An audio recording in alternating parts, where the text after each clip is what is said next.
Not for me. I just had a few announcements before we get Leslie up here.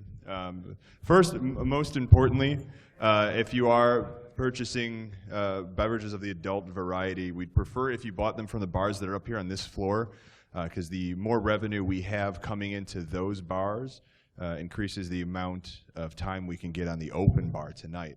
So if you guys do need a drink, make sure you do it up here and not the downstairs bars, because that'll make tonight a lot more fun, and that's by far the most important part. The evening events tonight is going to be a performance by YT Cracker starting 8 o'clock. And then once he's done, we're going to have Rance DJing the rest of the night. So that's looking to be really great. And also, every speaker that's here has 2 red tickets that can be redeemed for swag up at the registration desk. How you get those tickets from them is totally up to the speaker. So Leslie is pretending like she doesn't know. I don't have But any. I assure you she does know. I'll write you an IOU. I don't know if that'll count, though. All right. All right, so let's bring Leslie on up here. Talk to you guys about the 10 commandments of incident response.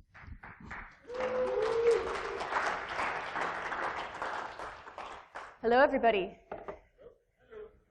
So I apologize. I'm not going to be quite as animated as I normally am because I was in the 3rd round fighting a guy yesterday and I broke my toe. So it's been a fun day. So we are going to talk about incident response today. So if you are an incident responder, if you are considering getting into incident response, if you're interested in incident response, or if you manage incident responders, this might be the talk for you. If not, I recommend the Ram. Fantastic beer. So who the hell am I? I'm Lesley Carhart. I am the incident response team lead at Motorola Solutions, and I'm a forensics person by trade. I also write all the security content on the Motorola Solutions website. I do a lot of other crap too. I couldn't give up the Air Force. I'm a reservist, I'm a marksman, and I'm a martial artist.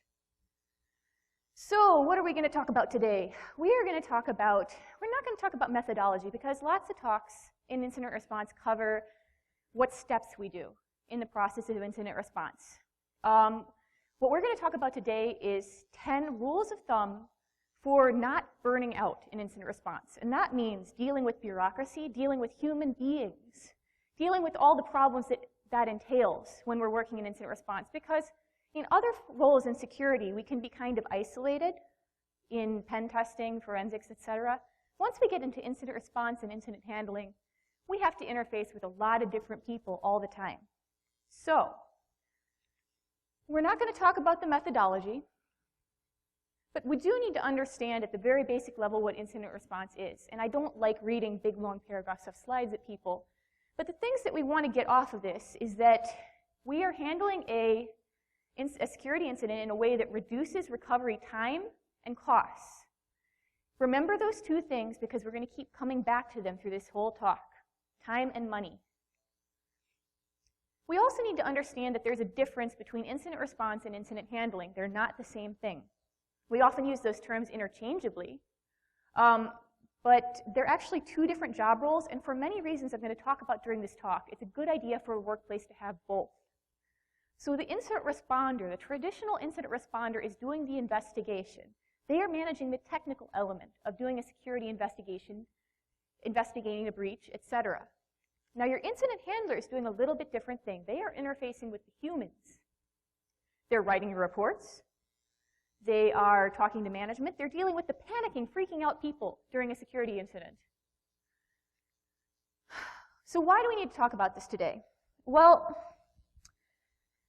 again, like I said, there's a lot of material about how to handle a digital security incident out there, step by step. However, if you look at other jobs out there, other groups of people that do incident response, and it's not a term that's unique to us. You can talk about firefighters, you can talk about military, police. All these people do incident response, and they have lots of tools to deal with the high-pressure environment of dealing with some kind of incident. We don't have those things in security incident response. That's not something we're teaching in our programs to our new incident responders, to our people studying security in school. We're not telling them how to deal with the pressures, with the humans, with the report writing. And I think that we are failing our next generation of incident responders by not providing this. So I'm going to try and Feel free to ask me for these slides afterwards and give your own examples too. I'm going to leave lots of time for stories at the end.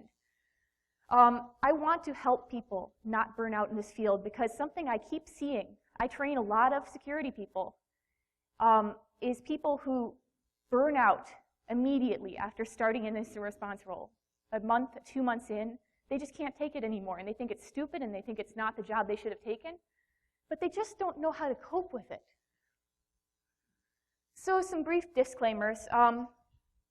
Every organization defines every job role differently, obviously, so different tasks are going to be required in different incident response roles and incident handling roles. So I'm speaking from my experience and that of my colleagues and my friends.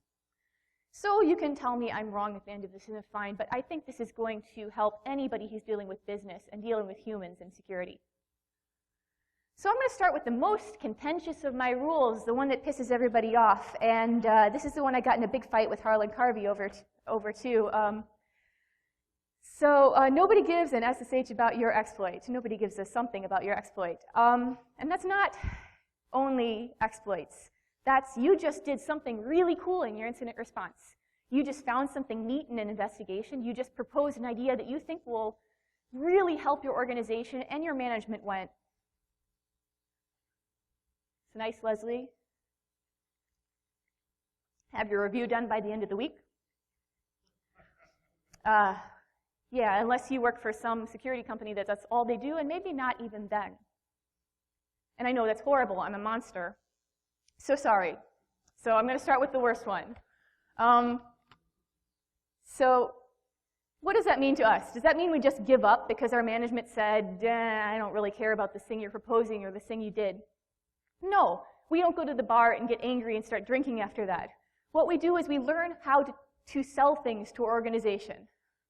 So how do we do that? How do we sell things? How do we propose things to our organization in a way that interests them? Well, first of all, we need to understand what organizations, what corporations and government agencies are interested in. And it really boils down to something very basic. They care about money, lost, money they're gaining. And in the right industries, I bet you can think of a few, life and death and catching bad guys, but mostly it boils down to money. Like I said, we were going to keep coming back to the money thing. So, when we're proposing things and we want to reflect the amount of money that we are saving, we quantify. And quantify simply means we use numbers. So how much money could this awesome thing that I just designed save my company? How much could it avoid the loss of? In the right industries, how many airplanes will that get in the air? So that means a request and accomplishment, etc., and then a quantifiable outcome. And this should be really familiar because it's exactly the same way you should be writing your resume bullets. This is the same way you should be writing military award bullets, your annual reviews at your work. Everything should be proposed in this way to a large organization. You always want to have numbers. So the second commandment is much less contentious, and that is build good relationships. And this goes for any security industry when you're dealing with human beings. You are going to deal with the same people. We're a small community. You're going to be dealing with the same teams inside your organization over and over and over again. You're going to be dealing with legal. You're going to be dealing with HR. You're going to be dealing with your developers, with your IT. So the most important thing I can advise you is don't burn bridges. It's really tempting. We get very frustrated as security people because we know more about security than everybody else, so we're obviously awesome or something. Yeah, so we talked to our IT guy at 2 in the morning, and he's like, no, I can't shut down this server because you're going to shut down all engineering production. And we're like, no, you don't understand. You're compromised. You got to shut it down. And they're like, nah. So that's the point where we often want to start swearing at them or yelling at them, or simply get them in trouble with management. But we want to be really careful doing that because that same IT guy who we talk to at 2 in the morning and we avoid yelling at, and we take a deep breath and we don't burn that bridge, it's going to be the same guy we ask for a favor 3 months, 4 months, 5 months down the line in the next incident. And that also goes for dealing with the security community at large. You're doing a good job just by being here today. We want to always try to build good relationships inside the security community because we're going to need help eventually. None of us, raise your hand if you're an expert at everything. Okay, just making sure, because I'd be really jealous. Nobody here is an expert at everything, and we all need help at some point, whether it's attribution of a malware sample or simply advice about a product.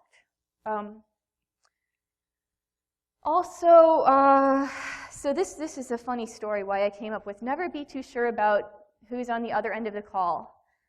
I actually had a colleague who was on the same incident call with a customer for week after week after week. It was the Monday call, they were always on it.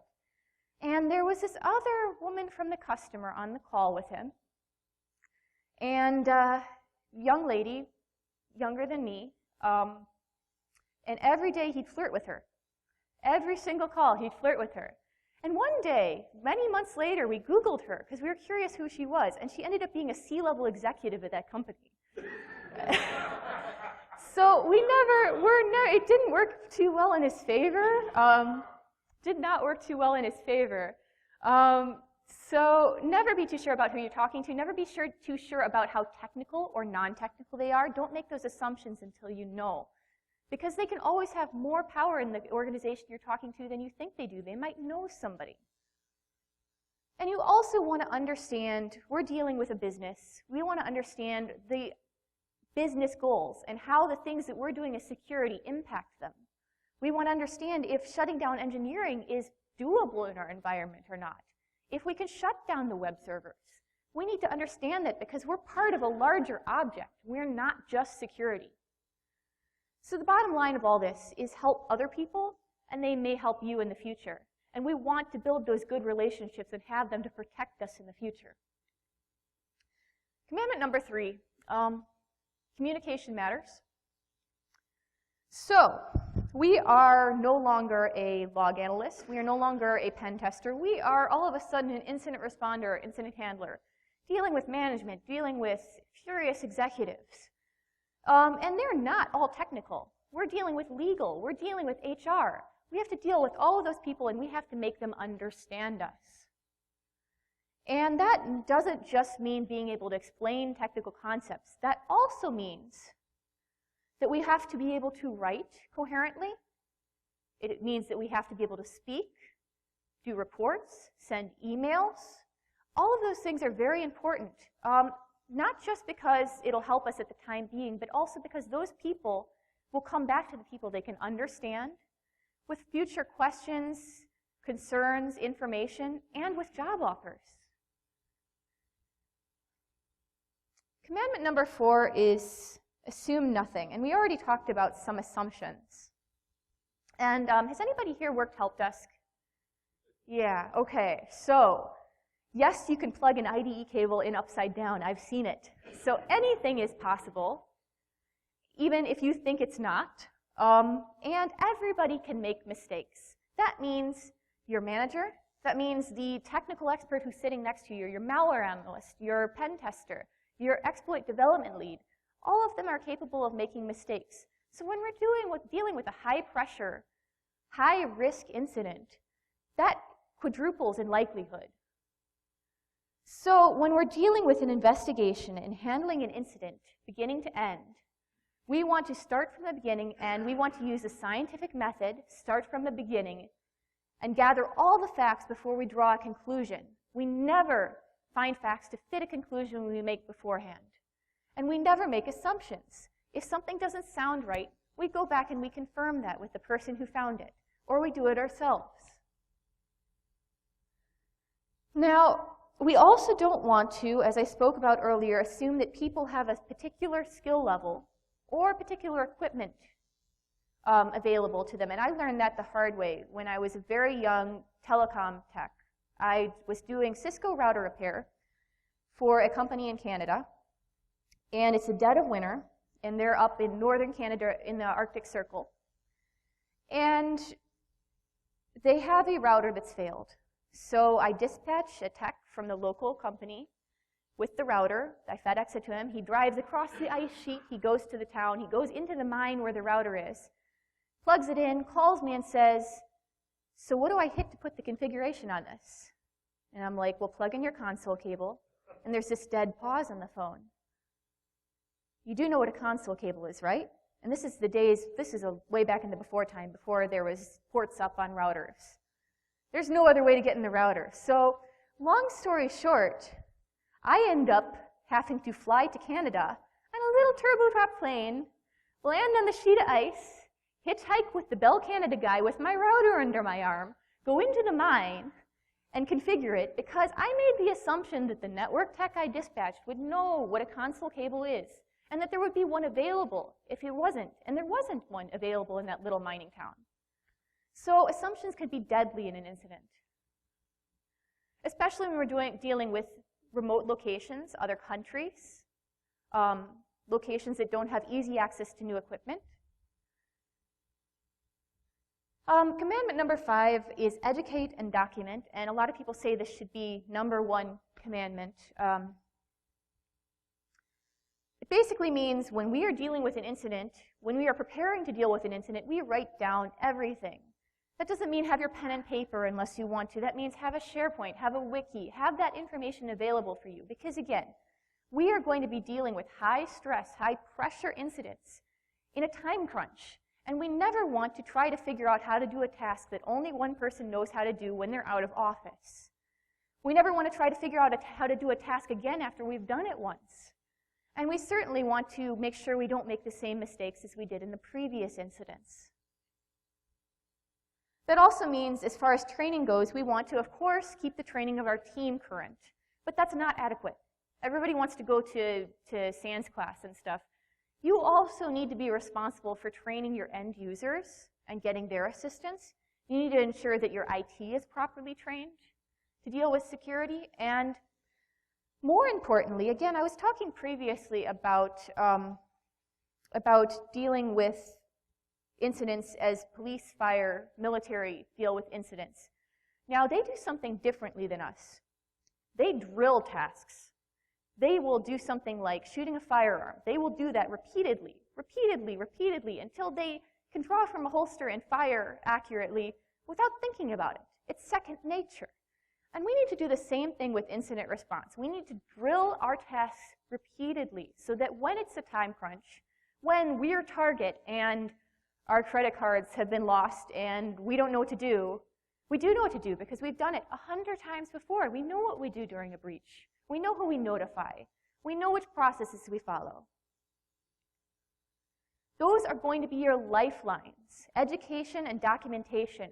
When everything else fails, when it's the middle of the night and you get paged out and everybody is drunk out at the bar, you have those tools available.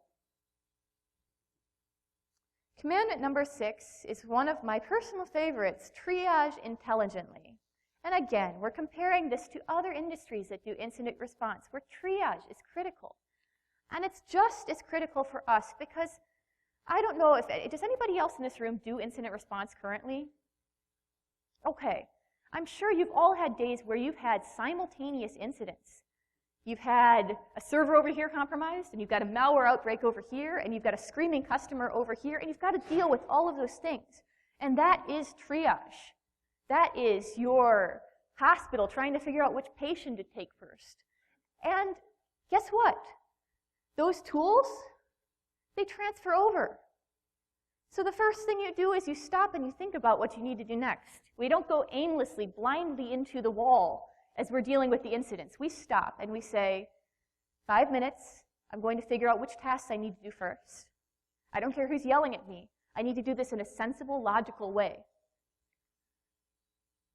And that's why we do these things like educate and document, because we have those tools available to help us when we're trying to decide. But if that's not adequate, if all the stuff we've drilled isn't adequate, we have other tools because all these other industries provide them. And there's endless tools for dealing with triage. My personal favorite, yes, I know I slept through the PMP at some point. So I promise this is going to be the last organizational thing I'm showing here, but this is a risk matrix, and it's just about the simplest triage tool you can possibly make. Basically, all we have on one side, we have a likelihood. On the other side, we have the severity if the bad thing happens, and this is measuring bad things. So we can take anything and put it on this scale. We can say, well, it's really, really unlikely that this bad thing is going to happen, but if it does happen, it's going to be absolutely catastrophic. So I still better look at this.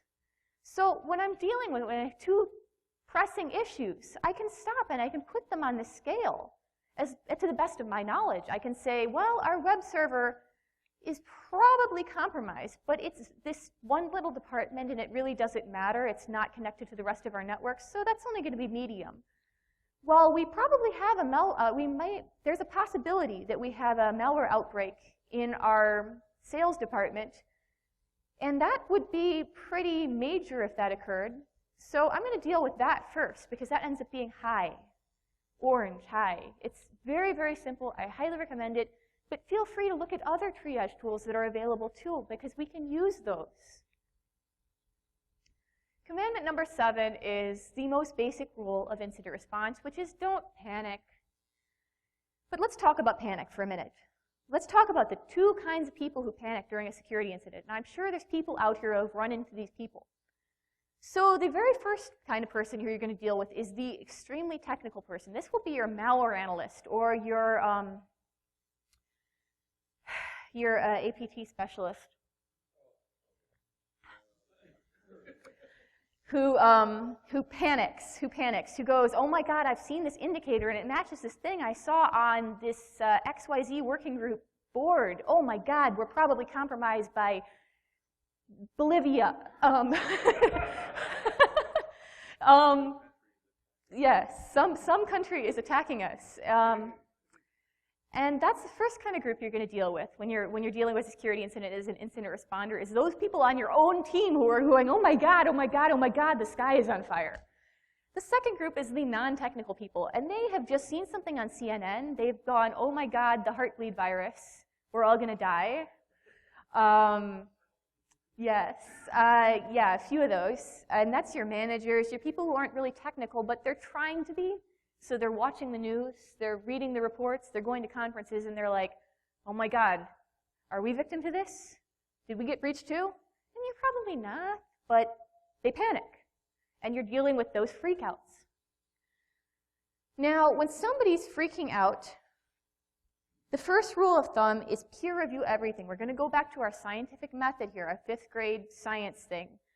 Scientific method, peer review everything. Because all of those assumptions, as we mentioned earlier, are going to come back to bite us. When those people are panicking and telling you, oh my God, we're compromised by Bolivia, and you take that at face value, your investigation is going to go in an entirely different direction than it would if you said, okay, you saw indicator XYZ. Let's take a look at this in our logs and see if we can figure out why it could be a false positive. And panicked anything isn't good anything. And the unfortunate thing is that we, as incident responders and incident handlers, can fall into either of those categories because, again, we've established nobody in here is an expert at everything. So you could see something related to an engineering project on your network that you think is super serious, and you start panicking.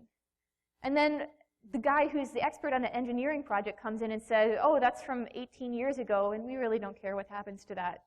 Oh boy, it got leaked. It was sold a decade ago. So this is a really good time. I talked about earlier the distinction between the two jobs, incident responder and incident handler, and I said that they're different. And that's important because the job of the incident handler is to take the heat off the incident responder. As the incident responder does the technical investigation and remediation, handles the incident. The incident handler is dealing with the panicking people. They are providing reports to the management people who want to call every 10 minutes about the disaster that's going on. They are the person who's writing the reports. They are the person who's keeping all the teams cohesive during the incident. So that's why it's really, really important in our line of work to have both of those jobs assigned to every incident. And they don't need to be a dedicated person. They just need to be assigned during the incident. Okay, you're going to deal with management. You're going to do the communication while I do the timelining, and I figure out what happened, and I start the process of remediation. And all of the things we've talked to up until this point help us deal with panic. Again, we have our lifelines. We have our drilling tasks repeatedly. We have our documentation. We have our education and training. All All of those things are there to help us deal with other people's panic and our own panic. Okay, so this is kind of a weird one, and I will give a ticket to anybody who can tell me where that quote is from. Specialization is for insects. You got it, you got it. So why I say this is when we're working in security, we tend to specialize. We start out in the log analysis trenches, and then we move on. We go to forensics, we go to malware analysis, we go to pen testing, exploit research, et cetera, et cetera. But when we go back to being an incident responder, we're going back to being a jack of all trades. We have to have a little knowledge of all those things to properly handle a security incident. And that expertise we have is valuable. It's useful when we're dealing with an incident. However, we have to be a generalist when we're looking at the incident as a whole, because specialization in one of those fields is going to color our perception. What I mean by that is I sit next to a malware analyst switching to guns. Some of you know him. We sit next to each other. I'm the forensics person. He's the malware analyst. And when he looks at, we look at the same incident, he's going to see different things on a compromised system. He's going to see the malware binary and the C2 channels. I'm going to see the files modified, deleted, copied off the system. And both of us are going to be looking at two separate incidents when we're looking at the same machine, unless we both consider it from the perspective of a network log analyst, a malware analyst, a forensic analyst. That doesn't mean that we have to be experts at all those things. It just means that we have to have enough knowledge to be dangerous at all of them so that we can bring in the resources we need. And there's this quote, as he said, by Robert Heinlein. Again, I'm not going to read long paragraphs at you here, but it's all the things he thought a human being, a good human being, should be able to do instead of an insect who can only do one thing. And I wrote my own version that I'll show you on the next slide for an incident responder, which is all the things I think, and you might have more to add, and you can tell me so. All the things that I think a good incident responder should be able to do in the security realm. Some examples, I say you should be able to use the command line. You should be able to explain Black Tuesday patch notes. You should be able to make a forensic image. And you should be able to deal with a vice president who's angry at you. All of those things we should have some basic knowledge of, and we don't have to be specialists at them. We just have to know enough to know what we need to do next. Commandment number 9 is see the big picture. So we all know security people. We know there's a lot of different types of security issues that we might have to respond to as an incident responder. We have our external attacks, our DDoSes, et cetera. We have our insider threats, people leaking stuff, our Edward Snowdens. We have our malware issues on any network, mass malware, crimeware, CryptoLocker, et cetera. And then we have our targeted attacks, our APT, yes, yes, yes, okay.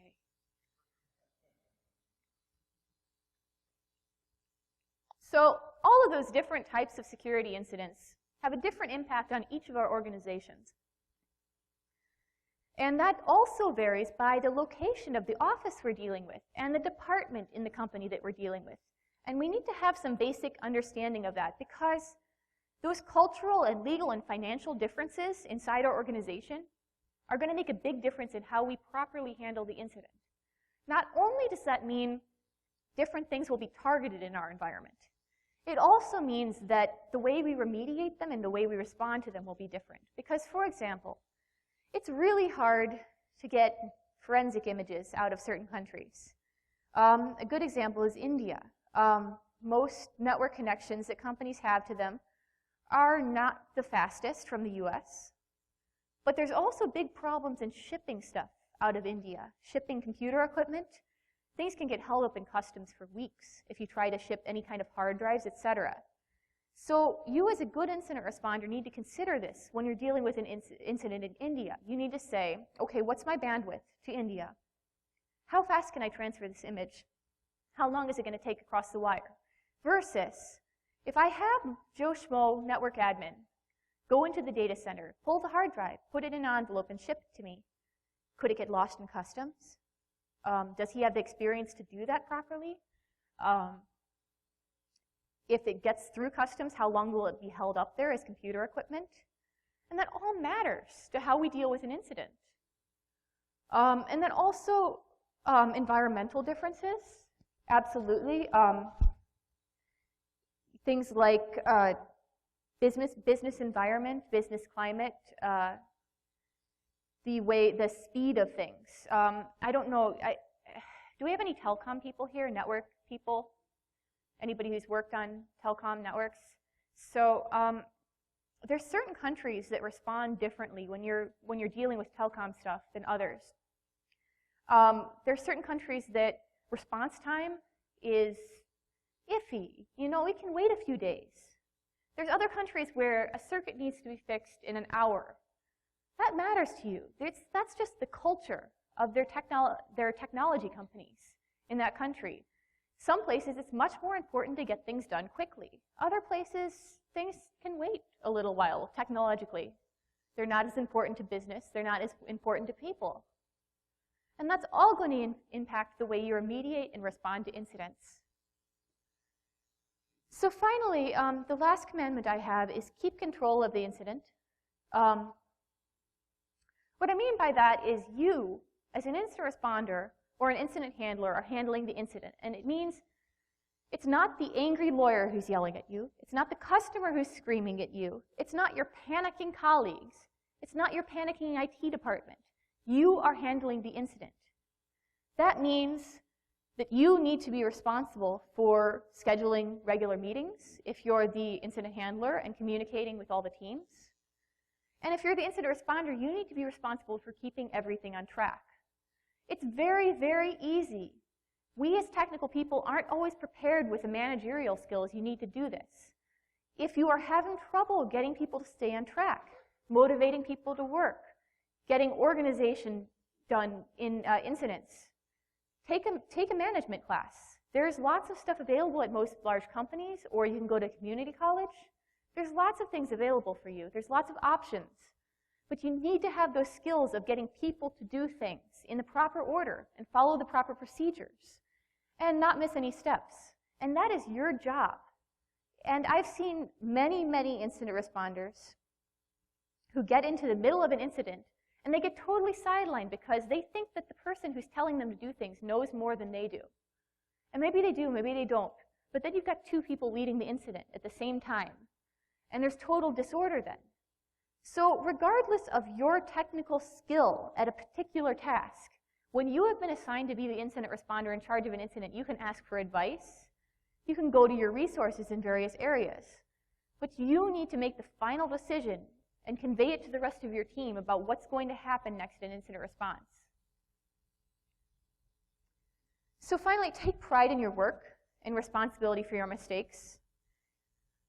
If you've done all of the things, you're going to make mistakes eventually. If you've done all the things that we've talked about here today, if you have good documentation, and you have good connections, and you've done drilling tasks over and over again, and you know how to triage, you're going to end up okay if you make a mistake. You're going to have the resources you need to deal with it. However, you need to just learn from the mistakes that you make when you do make them, because you're going to deal with incidents ad infinitum. That's your job as an incident responder. It's not deal with something this week and take a break. You could be dealing with incidents in consecutive incidents for weeks on end. And you need to keep making those notes and keep documenting and keep your procedures up to date as you deal with them. So that's about all I have today. I don't know if anybody has anything to add story-wise about incident response, stories from the trenches.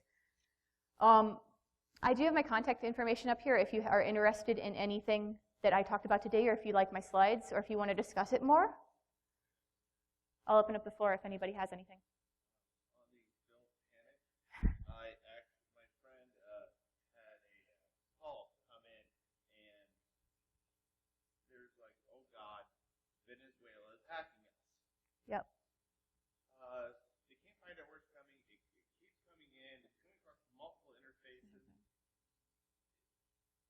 It was coming in across multiple. They were getting hacked from Venezuela, coming across multiple interfaces. Yeah, someone left the test environment plugged in. Yeah, that absolutely does happen. Yeah. They actually went to the VP on that. Yeah, I've seen that over and over again. Go ahead.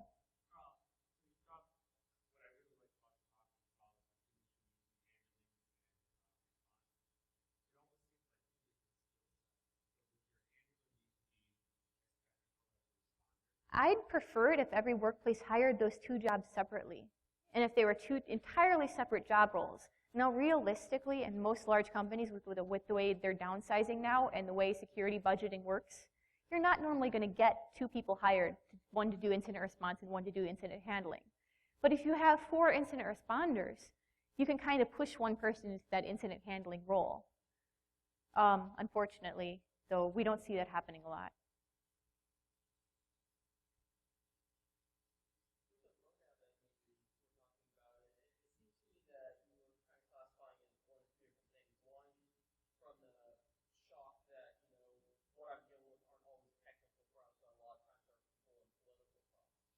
Absolutely. Absolutely. I've seen more people burn out because of the bureaucracy. About number one, that's the first thing that I brought up, which was nobody gives a SSH about your exploit, where I talked about quantifying. That's what I see the most. I see very, very bright technical people who are just recent graduates from the best schools, and they get into things and they're shocked because they have these great ideas. And we as hackers, we kind of have a hacker mentality where we're creative, we want to do things our own way, we want to be unique. And when we go into these large organizations, especially government organizations, we kind of get beaten down. It's we have this way of doing things, and we've been doing it for 50 years this way, and why do you think you know better? So that's why I see the most young hackers and new hackers burn out, is because they get in there and they have these great ideas and they feel like they're getting crushed constantly.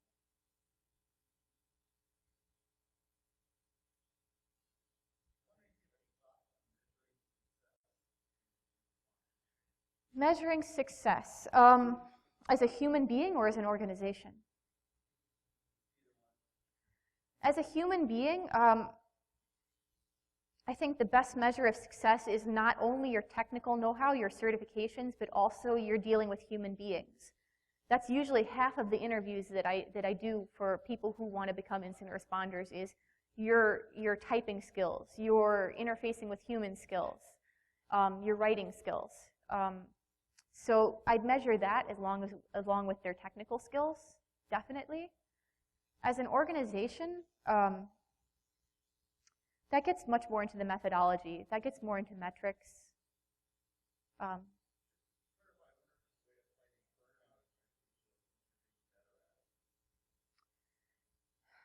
See, the unfortunate thing is that people don't talk about how they're burning out. We're seeing it much more at conferences now. We've seen a lot of talks about burnout lately. At DEF CON, DerbyCon, we see this more and more and more. But the problem is we don't see these people who are actually feeling burned out coming to their management.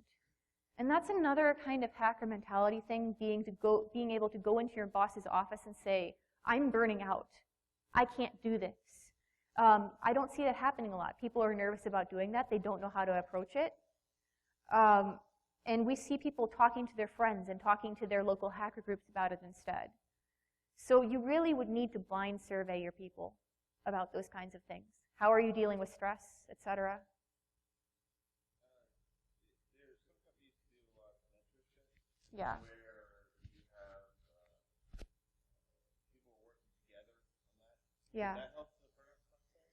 We do mentoring. We do mentoring. And it does to some extent because that mentor is giving them the business skills. They're giving them all these things that we just talked about. The ability to deal with organizations and deal with stress. There's a question back there.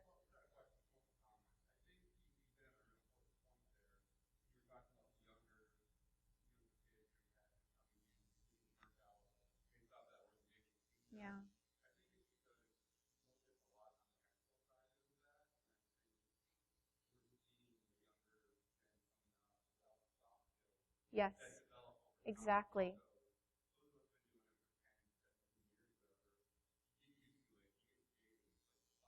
Yeah, but they're getting jaded faster now. We see people getting jaded much faster because of this.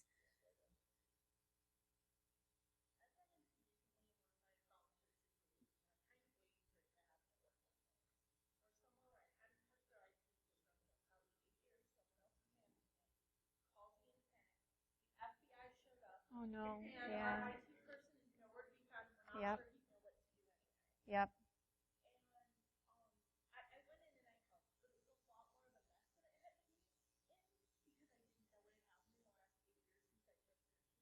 Sure.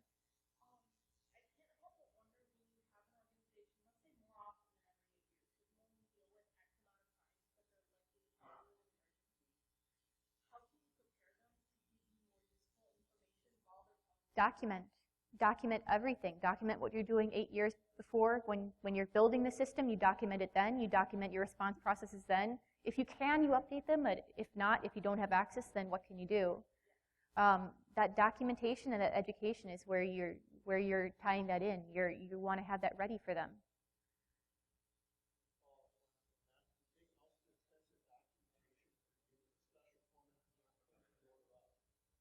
Yeah.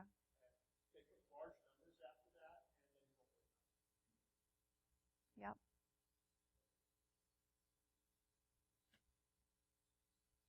Anything else? Oh, there's a question back there.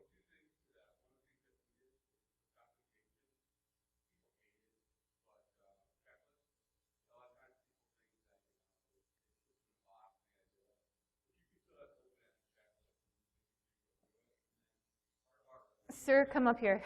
I gotta check it. Checklists are fantastic.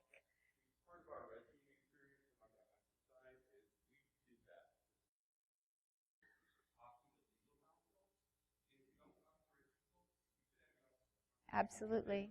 And depending on your industry, having that documentation becomes more and more important. Go ahead. We've got a couple minutes. Yeah. I like your comment about doing the drill for each response. Yes. So when you're stressed, you know what to do. In the business continuity world, I mean, you have to do that regularly. I was wondering what type of guidance you've seen this work very well to build those scenarios. If you can build a lab and if you can do red team, blue team stuff in your environment, that's fantastic. And there's a lot of resources out there, labs pre-built to do kind of red team, blue team, forensics labs, challenges out there.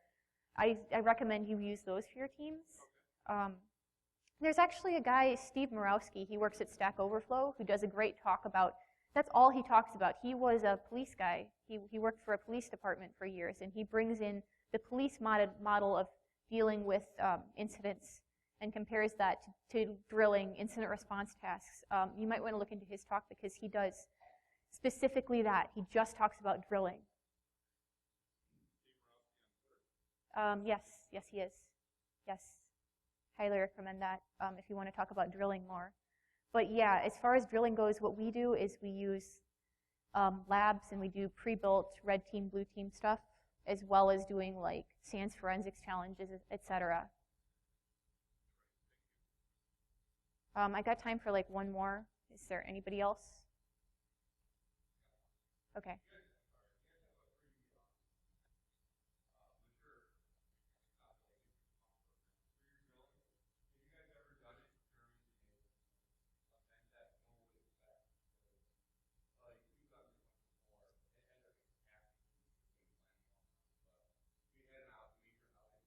Mm-hmm.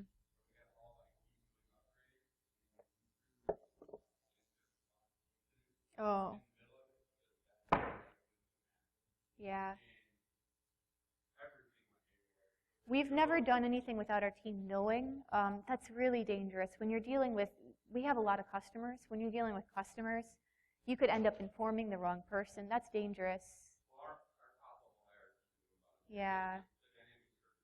If everybody in the chain knows about it, that's great. And we do it like internal phishing and stuff without informing people in advance. But as far as major like targeted incidents go, no, we haven't done that without knowledge for our team for those reasons. All right, well, thank you very much, guys.